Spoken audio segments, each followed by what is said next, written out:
Hi, ಮಕ್ಕಳಿಗೆ ಬಾದಾಮ್ milk ಅಂದರೆ ತುಂಬ ಇಷ್ಟ ಅಲ್ವಾ? ಬನ್ನಿ ಮನೆಯಲ್ಲೇ ಬಾದಾಮ್ ಮಿಲ್ಕ್ ಪೌಡ್ರನ್ನು ಯಾವ ರೀತಿ ಮಾಡೋದು ಅಂತ ನೋಡೋಣ.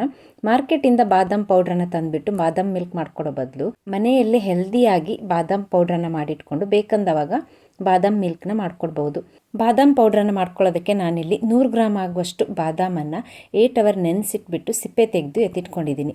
ನೀವು ಡೈರೆಕ್ಟಾಗಿ ಮಾಡ್ಕೊಳ್ಳೋದಾಗಿದ್ದರೆ, ಅಂದರೆ ನೆನೆಸ್ದೇನೆ ಹಾಗೇ ಮಾಡ್ಕೊಳ್ಳೋದಿದ್ರೆ, ಬಿಸಿನೀರಲ್ಲಿ ಅಂದರೆ ಕುದಿತಾ ಇರೋ ನೀರಲ್ಲಿ 3 ಮಿನಿಟ್ಸ್ ಬೇಯಿಸಿಬಿಟ್ಟು ನಂತರ ಸಿಪ್ಪೆ ತೆಕ್ಕೊಂಡ್ರೆ ಈಸಿಯಾಗಿ ಸಿಪ್ಪೆಯನ್ನು ಬಿಡಿಸ್ಕೋಬಹುದು. ನಂತರ ಸ್ಟವ್ ಮೇಲೆ ಒಂದು ಪಾತ್ರೆ ಇಟ್ಬಿಟ್ಟು ನೆನೆಸಿಟ್ಕೊಂಡಿರುವಂಥ ಬಾದಾಮನ್ನು 10 ರಿಂದ 15 ನಿಮಿಷದವರೆಗೂ ಸ್ಟವ್ನ ಲೋ ಫ್ಲೇಮಲ್ಲಿ ಇಟ್ಬಿಟ್ಟೆ ಹುರ್ಕೋಬೇಕು. ಆವಾಗ ಕ್ರಿಸ್ಪಿಯಾಗಿ ಕಲರ್ ಕೂಡ ಚೆನ್ನಾಗಿ ಬರುತ್ತೆ. ಸ್ಟವ್ನ ಹೈ ಫ್ಲೇಮಲ್ಲಿ ಇಟ್ಕೊಂಡ್ರೆ ಹೊರಗಡೆ ಎಲ್ಲ ಸೀದೋಗಿ ಒಳಗಡೆ ಕ್ರಿಸ್ಪಿ ಆಗಲ್ಲ, ಹಾಗೆ ಇದ್ಬಿಡುತ್ತೆ. ಸೊ ಸ್ಟವ್ನ ಲೋ ಫ್ಲೇಮಲ್ಲಿ ಇಟ್ಕೊಂಡೆ ಹುರ್ಕೊಳ್ಳಿ. ನೋಡಿ, ಚೆನ್ನಾಗಿ ಕಲರ್ ಕೂಡ ಚೇಂಜ್ ಆಗದೇನೆ ಎಷ್ಟು ಚೆನ್ನಾಗಿ ಕ್ರಿಸ್ಪಿಯಾಗಿ ಬಂದಿದೆ ಅಂತ.